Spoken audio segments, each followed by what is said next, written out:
नमस्कार, आप देख रहे हैं RKExpress.com। मैं हूं आपके साथ विजय रुमलिया। कोतमा में विगत दिनों जो हुआ उसके बाद कोतमा के युवाओं ने प्रशासन को आज चेतावनी दे दी है। प्रशासन को खुली चेतावनी दे दी है कोतमा के युवाओं ने कि ऐसा माफिया राज कोतमा में बर्दाश्त नहीं है। युवाओं ने प्रशासन को साफ लहजे में बता दिया है कि कोतमा समेत पूरे जिले में चल रहे माफिया राज को प्रशासन रोक ले, अन्यथा युवा उग्र आंदोलन के लिए तैयार रहेंगे। अब ये तय करना है अनूपपुर जिले के प्रशासन को कि आखिर माफियाओं पर लगाम कब लगेगी। हालांकि अनूपपुर कलेक्टर हर्षल पंचोली ने बयान जारी करके ये साफ कहा है कि माफिया लगाम लगा लें अपने ऊपर, अन्यथा प्रशासन इन माफियाओं पर कड़ी कार्रवाई के लिए बाध्य है पूरी तरीके से। बीती रात कोतमा में खबर आई कि अमन नामदेव, जिसको शराब माफिया के गुर्गों ने कुचला था, उसकी मौत हो गई है। जिसके बाद नाराज कोतमा के युवाओं ने प्रशासन को चेतावनी दी थी कि आज कोतमा के युवा सड़कों पर उतरेंगे। हमने सुबह ही ये खबर बताई थी कि अमन नामदेव जीवित हैं और उनका इलाज चल रहा है, जिसकी पुष्टि प्रशासन ने भी सुबह की हुई है। अब प्रशासन पूरी तरीके से माफियाओं पर लगाम लगाने की बात कह रहा है।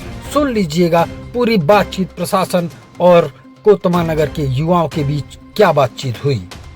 साथ ही इस पूरे मामले में कोतमा SDM और अनूपपुर SDOP ने साफ शब्दों में ये बात कही है कि प्रशासन पूरी तरीके से माफियाओं पर लगाम लगाने के लिए बाध्य है और आगे कभी भी ऐसी घटना की पुनरावृत्ति ना हो।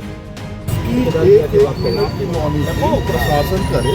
क्या गरीब आदमी है बेचारा, उसके पास साधन संसाधन तो है नहीं, तो कम से कम उसकी इलाज तो अच्छे से होगा। सर उसे ये थोड़ा सा अपडेट, जैसे आज कलेक्टर साहब ने अपडेट किया, ऐसे रोज अपडेट हो जाए तो कम से कम जनता क्या चाह रही। जनता कोई ऐसा थोड़ी कि आंदोलन ही करना है, बस उसका स्वास्थ्य अच्छा हो जाए, उसको न्याय मिल जाए, यही तो चाह रही है। और कोई ऐसा पूरे जिले की पुलिस आ गई, इतना बड़ा भी तो नहीं है सर कि पूरे जिले को इतना शांति क्या कर रही है। इस बात की पुष्टि जनता को पता नहीं है।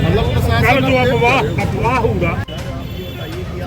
आज एक गाड़ी एक बाइक बिना नंबर प्लेट की नहीं घूम सकती, लेकिन वो गाड़ी बोलेरो 4 महीने से 3 महीने से बिना नंबर प्लेट के काली फिल्म लगा के वो घूम रही थी और शायद जो सुनने में आ रहा वो मालिक के नाम से ही जाता। तो इस तरह का अव्यवस्था, इस तरह की सारी चीज़ें हम लोगों ने कभी नहीं देखी। तो यही निवेदन है कि इस पर त्वरित कार्रवाई की जाए। कोतमा में सर ऐसा माहौल कभी नहीं था जो इस प्रकार अभी 1-2 महीने से है। इतना शांतिपूर्ण तरीके से कोतमा चल रहा था, लेकिन ये शराब दुकान, रेत माफिया, पशु तस्कर, इतना बढ़ावा मिल रहा है। आप लोग भी इसके ऊपर बढ़िया कार्रवाई करिए। जिनका नाम आ रहा है उसके ऊपर FIR दर्ज भी करिए सर, खुले रूप से। इतने दिन से हो गया सर, उनका तो आगे होगा ना 1 साल से आपका पशु वाले में भी।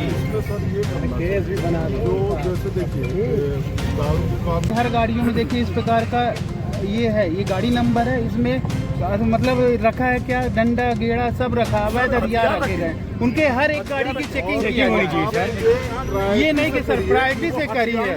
क्यों घूम रहे हैं, गुंडा है कहीं के, इतना अधिकार है उनके पास, गुंडा ही करने आए कोतमा। ये नंबर सही था गाड़ी सर, जब तक कोतमा का हर नागरिक व्यतीत है और कोतमा आज ये सब आए हैं स्वप्रेरणा से आए, कोई मतलब बुलाया नहीं।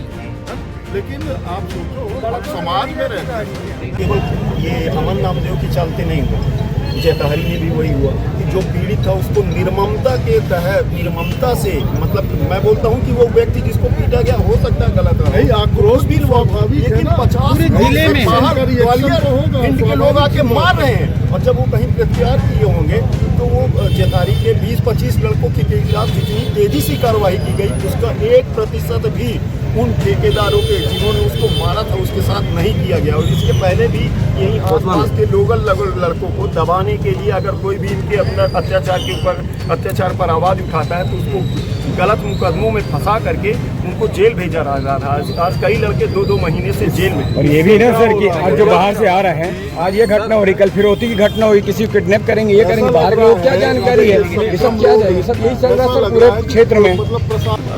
कल जो घटना की सूचना आई थी तो तो उसमें थोड़ी सी लॉ एंड ऑर्डर की इशू क्रिएट हुआ था, लेकिन अभी क्षेत्र में नगर में शांति व्यवस्था कायम है और जनप्रतिनिधियों से यहाँ के क्षेत्रवासियों से भी अभी चर्चा हुई है, तो ऐसी कोई स्थिति लॉ एंड ऑर्डर की स्थिति निर्मित नहीं हुई है।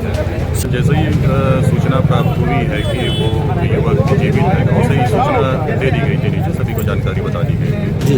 सर, नगर में ये अफवाह है कि वो गाड़ी किसी वीरेंद्र राय के नाम की है, तो अभी तक उसकी खुलासा और गाड़ी का नंबर कोई खुलासा नहीं किया। ये तो पुलिस जांच में है, तो उसमें कार्रवाई कर दी जाएगी, पुलिस जांच में है। सर, वो जो 3 लड़के गिरफ्तार हुए उनकी मुसाफिरी दर्ज नहीं है कोतमा थाना में क्या? नहीं, ये पुलिस की कार्रवाई हो रही है, वो विवेचना में आएगी तो सब पूरी कार्रवाई उस पर हो जाएगी। ठीक, थैंक यू सर।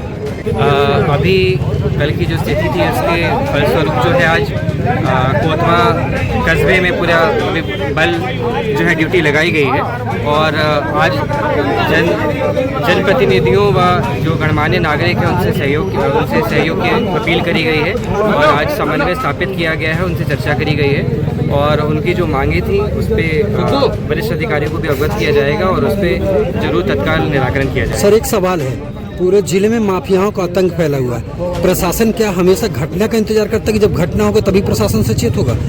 अब देखिए, ये जो घटनाएं हैं ये आकस्मिक है, ये अचानक हुई है, जैसे ये वाली घटना भी अचानक है और माफिया की अगर बात करें, जैसे अभी कईयों ने अवगत कराया है, जो माफियों की जो गतिविधियों पर रोक लगाने, अंकुश लगाने की बात करी है, उस पर ज़रूर कार्रवाई होगी और ऐसा नहीं है, कार्रवाई लगातार हो रही है। अब यदि आप कार्रवाई की बात करेंगे जो है, जो आंकड़ों में और उसकी कार्रवाइयों की संख्या और उसकी अगर आप शराब की संख्या की बात करें, कितनी शराब पकड़ी जा रही है, उस पर पुलिस लगातार कार्रवाई कर रही है। ये बात सही है कि कहीं ना कहीं जो है इन पे रोक लगाना ज़रूरी है और कहीं कोई कमी रह गई है उसको पूर्ति की जाएगी।